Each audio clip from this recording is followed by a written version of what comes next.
Well, welcome to another edition of Ottawa Exposed with David Creighton. I'm the senior parliamentary columnist for the Western Standard. And before I get into the columns, I just want to welcome you back and say that this experiment in broadcasting, this Ottawa Exposed, has had a phenomenal reception. And I want to thank all of you viewers for the tremendous response that we've had. And it has really been a great learning experience. But moreover, it's been fantastic to see your comments and your responses, because what I'm here for every week is truly to expose what Ottawa is doing to you and to us, and to talk about what is happening in this country. And I'm never going to give you double talk. I'm not going to lie to you. And I'm not going to tell you political talking points, because that's what the mainstream media is doing. And the mainstream media is receiving $600 million in subsidy from the Trudeau government. And how do you think that affects their reporting? Well, I would suggest that makes them a little more positive towards the Trudeau government than they would be otherwise. And let's not forget CBC, $1.6 billion annually. As the state media, Mother CBC, always telling us what the government wants us to hear. But here at the Western Standard, we are an independent media. We don't take a single cent in taxpayer subsidy. And that's why I'm free to talk about the truth. And I'd like to get on with one of the biggest stories of the week, which was the purchase of the F-35 Joint Strike Fighter. Now, I have supported this project for 15 years. That's how long it's taken for this to come to fruition. But believe it or not, it was the Liberal government of Jean Chrétien that originally signed on to this project in the early 2000s. It was Jean Chrétien government who said that we're going to need a fighter in the future that is interoperable with our allies. And so the F-35 was the fighter for all of our allies. That decision was kicked down the road, and Stephen Harper had 9 years to consider that decision and to buy those F-35s. He chose not to. And when he went down to defeat to Justin Trudeau, he was still not promising to buy it. He never mentioned it in the 2015 federal election. Justin Trudeau did, then Liberal leader. And he said Canada would never buy the F-35. It was a nightmare for taxpayers, as he described it. So 7 years later, his government finally decided to buy these. Now, did they dither on this decision? Of course they did. Did they try to find ways to minimize the damage on Trudeau's credibility? Always. Liberal governments will do that. But should we support the decision to buy the F-35? Yes, better late than never. And of course, it's ironic to me, and I mentioned this in my column this week, that it was Justin Trudeau's father, then Prime Minister Pierre Trudeau, who decided to buy the F-18s in 1982. Now do your arithmetic, that's 41 years ago. That's how old the F-18 is. And Trudeau only made that decision because the life cycle and the lifespan of the CF-101 Voodoo was past its term. They couldn't fly these anymore. I grew up at a fighter base in Comox, British Columbia. The Voodoos were literally held together with gun tape towards the end. And we needed a new fighter jet. It's the fact of life when you belong to organizations like NORAD and NATO. You need equipment that's not just modern, but can operate with your allies. The F-35 is flown by the U.S. Air Force, Navy, and Marines, as well as the Royal Australian Air Force and the Royal Air Force. They're all flying the F-35. Australia's already got theirs. In fact, we bought old F-18s off Australia to keep our aircraft still in the air. Canada, as a member of NATO and NORAD, must be interoperable, and we must have aircraft that are part of the modern aviation world. So this was the right decision, taken way too late. But my main point about decisions about defense in this country is that they are always highly politicized. And it's like governments make a decision when they think they can get away with it. And that's not the way it should be. National defense should be a priority. And it should be nonpartisan. This should be a decision that we can all agree on. Why is it they can do this in Australia, in the UK, in the United States? They can make decisions on national defense that are nonpartisan or bipartisan, at least. And we haven't been able to do this in Canada for about, goodness, over 60 years, probably, where defense has been a basically neutral issue. And we need to do it for the sake of the men and women in uniform. Not for the Liberal government, not for the Liberal Party, not even for the Conservative Party. We need to do it for those who need the equipment to do their jobs. Canada's a huge country, huge coastline. We need equipment that can do the job. And I think the F-35 is going to do that. You've heard naysayers say that it can't operate in the Arctic in cold weather conditions. This is absolute nonsense. It's flying every day in Norway as part of its NATO commitment. So don't give me this nonsense that it can't fly in the Arctic and it just has one engine, and so therefore the engine is going to fail.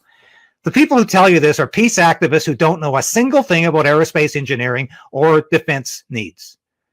If the RCAF was not on the floor today saying, yes, thank God we've got an aircraft that we can use, I think I would doubt that they're getting the right aircraft. But there's a consensus out there amongst people who know that this is the right aircraft. And I'm glad this government's gone through with it. Way too late, way too politicized. But thank God defense needs are being met finally, at least in one category. So having said that, I want to move on to another highly politicized story of the week, which was Bill Morneau's book, which is coming out this week. You remember Bill Morneau? Bill Morneau was a former Liberal MP from Toronto and a finance minister for 5 years under Justin Trudeau. So he's got a book coming out next week. Very unusual title, by the way. It's called Where to From Here? A Path to Canadian Prosperity.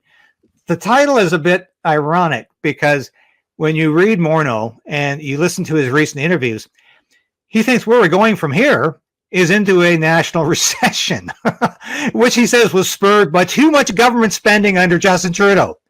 He overspent on the pandemic. Well, I think we can agree with Bill Morneau on this, even though he was certainly part of that initial spending. But Trudeau went crazy with pandemic spending. And per capita, he spent as much as Joe Biden, President Joe Biden in the United States, where they spent trillions of dollars on pandemic spending with very little accountability about where this spending was actually going, who it was going to reach, who was going to help. Was it actually going towards COVID-19 relief, or was it going to pet political projects for the government? This has been the case in the United States and Canada, where COVID relief isn't really COVID relief. It's just government spending, more government spending under the aegis of pandemic relief. So I haven't read the entirety of this book, I'll be honest with you, but I found some great lines in it. I think the most salient line in the book is Morneau writing that soon after the 2015 election, I came to realize that while his, meaning Justin Trudeau's, performance skills were superb, his management and interpersonal communication abilities were sorely lacking. Now, why do you suppose Bill Morneau said performance skills? Because Justin Trudeau's an actor. That's the one job he's had outside of politics. He was a drama teacher, and I think he really fancies himself as a great actor. Look, anytime he makes a national appearance, or when he's discussing policy issues, he looks like an actor on the stage, or actually more like on a daytime soap opera. He's really good at performing, but there's a vacuity behind it, a lack of substance behind it, which I think Morneau found out. There's nothing there. This guy is all about ego. He just likes to spend money because it makes him look good. If he can spend trillions of dollars on programs that he says are going to benefit you, they're really going to benefit him because it looks like he's spending your money wisely. But he's not. He's wasting taxpayer money. It's not his money. It's not the government's money. It's your money. And he's siphoning it off for his pet projects and identity politics, as Justin Trudeau is wont to do. So I think it's important to remember that Morneau probably still harbors political ambition. I don't know if he wants to be the next leader of the Liberal Party or if he wants to be the prime minister someday, but he's careful to some degree to not go full throttle against Trudeau. And he holds back a bit. But in political memoirs, even this one, which I think is a tad premature for Morneau, because he might still have a future, but politicians today will write their memoirs 3 or 4 times. Look at Obama, Hillary Clinton. I mean, they're on their 3rd volume of their memoirs. They go on and on and on. So Morneau might be doing a 2nd volume as well. But you have to read between the lines in political memoirs and political biography, especially when they're written by politicians, because there's some things that they will not say, not just yet. And Morneau is careful to some degree. But another interesting comment he makes in this book is virtually any topic you wanted to discuss with the prime minister, official or informal, strategy or gossip, had to be shared in the presence of members of his staff. Now, why do you suppose he's so obsessed with having other people around? Well, Trudeau likes yes men in the room with him who will bolster his opinions, no matter how crazy, no matter how absurd. He wants people in the room to say, yes, Mr. Prime Minister, that's an excellent idea. He also wants people there as witnesses in case somebody disagrees with him, and he can say, never again. You're losing your position in cabinet. You're not going to be dealing with this issue anymore. Trudeau is all about control, all about promoting his own ego and satiating his own ego. And all his decisions, and Morneau confirms this, that he would say, don't spend so much in this project. Trudeau would nod the evening before. The morning after, he'd appear in a quickie news conference, and he would go above that spending ceiling. He would go way beyond that because it made Trudeau look like he was doing something. And that's all this government has been about, is looking like they're doing something. And doing something just means spending money like crazy. Trudeau's doubled the national debt in 7 years. That is incredible, to double the national debt in 7 years. But he's done that. Hasn't made many other good economic decisions. And we'll deal with some of those later. But it's quite astounding when you think of where Justin Trudeau is going as a prime minister. And I'm very happy to see some honesty in political memoirs. This was not very much reported by the mainstream media because it was critical of Trudeau. Morneau's done a few interviews to supplement this book. Obviously, he wants to promote it. He wants high sales. I don't know if he's going to get those, but I think it's interesting to have a look at some of the comments that he's made, because they go to the heart of what's wrong with this Trudeau government, which Morneau was a part of. Yeah, I resigned from it, but he had to because of ethical concern. And Morneau doesn't shine the light on himself very much, because Liberals don't like to shine that light on themselves. They like other people to take the blame. I want to move to my 3rd story of the week, the 3rd column, which was the Three Banditos Summit, a dismal exercise in farcical delusion. Okay, that's a bit of a wordy headline, but it's just, I watched this thing unfold, and I said, this is incredibly absurd what's going on here. Because here we have these 3 guys down in Mexico City. All of them are dealing with political problems that are unraveling in front of them. And here they are trying to give advice to the world. I mean, you take Mexican leader, and he's got the longest name I've seen of any official. It's Mexican President Andrés Manuel López Obrador. Now, that might contribute to the fact that he has the longest winded answers I've ever heard from a politician. 10 minutes minimum. He spent half an hour answering one question Tuesday at a news conference, and you could see Biden and Trudeau squirming in their seats, trying to look attentive. Biden was just about nodding off as he went on and on and on. And of course, Mexico is in the midst of a civil war. Yeah, it's a real civil war. They're fighting the drug cartels. And the drug cartels are armed like they're another military in the country. They're armed as well as the Mexican military, and are trading blows with the Mexican army. It's phenomenal. They're fighting for control of the state. And is Mexico a failed state? Very much. Almost there. But here we're getting advice from Mexico on North American excellence. That's the real kicker for this summit. It was all about North American excellence. What? Civil war in Mexico? Joe Biden, U.S. President Joe Biden, is lecturing people about migration, especially Haiti.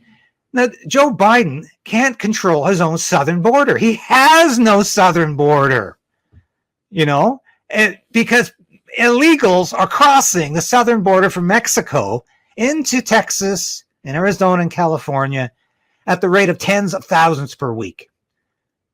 They have no border policy. They have an open border. And this is, at the same time, the United States is giving billions of dollars to Ukraine to fight its war with Russia.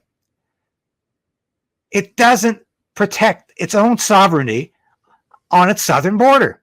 And Biden went down to Texas last week to have a look at this open border. They cleaned up the mess that these illegals had left. And they showed him a pristine border, got rid of all the garbage and all the crap that was around, and made it look a little more civil and shuffled some people. But it's the first time he visited the border. He still doesn't have a border policy.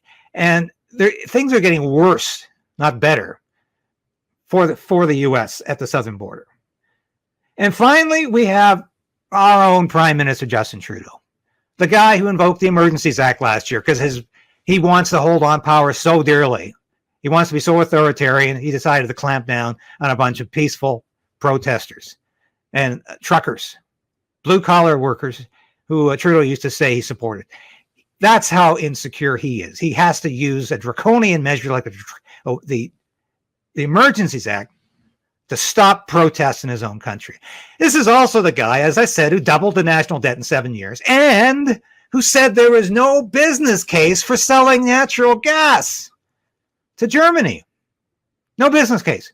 Well, guess what? Germany found a business case with Qatar. Qatar found a business case for selling natural gas, and they're able to do it across the water. And Canada missed out on a multi-billion-dollar deal here. Now, Trudeau could have done one thing right as prime minister and signed off on this deal, but he's so afraid of looking like he has in any way enhancing fossil fuels that he backed away from it and made another colossal error. But that's what Justin Trudeau is all about. I love some of the comments at this summit on North American excellence. And here's Joe Biden. He's trying to remember something Trudeau said. When Trudeau just talks in bromides all the time, cliches and bromides. There's never any profundity in anything Trudeau says. But he's trying to remember something. And he said, that's something that we can do. I think your phrase was, pointing to Justin Trudeau, when we work together, we can achieve great things. Wow, isn't that a mouthful? Biden finally remembered. But we should be doing, and we are doing, is demonstrating the unlimited economic potential that we have in North America. I don't see much demonstration of that, actually.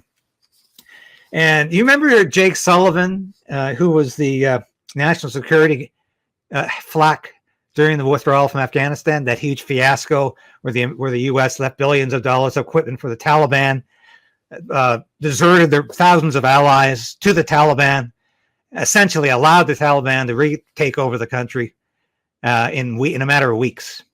And it was a huge failure. But Jake Sullivan was the guy standing there, stuttering nervously, never getting his facts straight. So he was at the summit as well, again, for the National Security Agency. He's the chief flack. And he was saying that Canada should be helping out in Haiti. Now, Trudeau wasn't biting, but Biden was also saying that this would be a good thing because Haiti has migration issues. Migration issues. What does the United States have? It has huge migration issues called illegal border crossing every day. But Joe Biden doesn't want to talk about that or even acknowledge that catastrophe. He wants to talk about Haiti. And of course, Trudeau wasn't committing us to a peacekeeping operation there because God knows everything he commits our military to fails. Like the disaster in Mali was a perfect example of that. But Trudeau came out with another word salad, and it exactly sums up what this man is about. He goes, our capacity to work together has brought us to date some extraordinary success. But at a time of disruption around the world with very real challenges, we can and must be doing even more. There's that word again, challenges. Justin Trudeau is always coming up against challenges. I discussed recently his interview he did with a former Montreal talk show host. The guy does a YouTube show out of his house in Vancouver now. And it was a moment of honesty from Justin Trudeau as he discussed what he does with his spare time. He watches science fiction all the time, reads Stephen King novels, hates being bothered with policy notes, really doesn't like to be bothered with work when he can escape into escapism. And he also said, he talked about challenges constantly. Everything was a challenge. And of course, this is a weasel word. I hate using that word because sometimes things are just difficult and tough. There's more than a challenge. But Trudeau talks about challenges all the time. And of course, these are the bromides he was dealing with when he was in Mexico City. What else did Trudeau do at the Three Banditos Summit? Gave away another $500 million to Ukraine so they can continue to fight in the war. Don't you think it's time we started talking about ending that war? Because it can go on forever, like the First World War almost did, where we had a stalemate on the Western Front, and the only people who benefited were the armaments industry. They kept selling bullets and bombs and missiles and shells to Britain and Germany, eventually the United States. And this is exactly what's happening in Ukraine. It's time to end this war because it could become a nuclear conflict at any moment, any day, any week. It's time to end the war in Ukraine, not keep feeding it. But Trudeau, just weeks after he gave Ukraine $500 billion, he comes up with another half $500 million. He comes up with another $406 million for a missile defense system that Canada doesn't even have. Anyway, I hope you enjoyed this broadcast this week. We're trying to keep these now to about 22, 23 minutes. I know you like them short, and I know you want to get your news quickly. And that's what I'm trying to do. But I'm also going to give you the truth every week. And I want to reiterate, read my columns, read the work of my friends at the Western Standard. Go to www.westernstandard.news and read what we've got for you. Subscribe today. Become a subscriber. Become a supporter of the new media, because it's going to be the dominant media someday. The mainstream media, their days are limited and they cannot survive without government subsidies. We don't take a single cent of your taxpayer dollars in subsidy. We pay our own way. And I tell you, you are responding in a phenomenal fashion. I thank you for watching this show this week. I'm going to continue to expose Ottawa every week as your columnist on Parliament Hill. The current Lethbridge feed grain prices are as follows. Cash barley's at $4.37, feed wheat's at $4.42, and corn's holding at $4.40 per metric ton.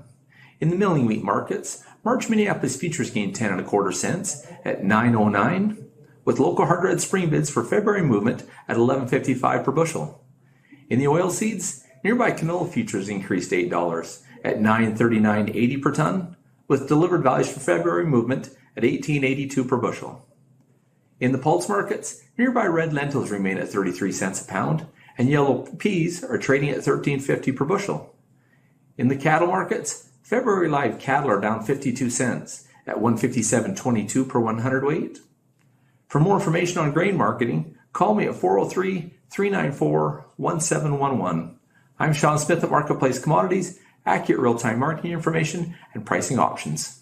Canadian Shooting Sports Association. Without the CSSA, our gun rights would have been taken long ago. These guys are on the front lines helping to draft smart and intelligent firearms regulations and legislation in Canada, and more importantly, educating the public about how we keep guns out of the hands of the wrong people. To become a member, it's absolutely worth every penny. You can become a Western Standard member for just $10 a month or $99 a year for unlimited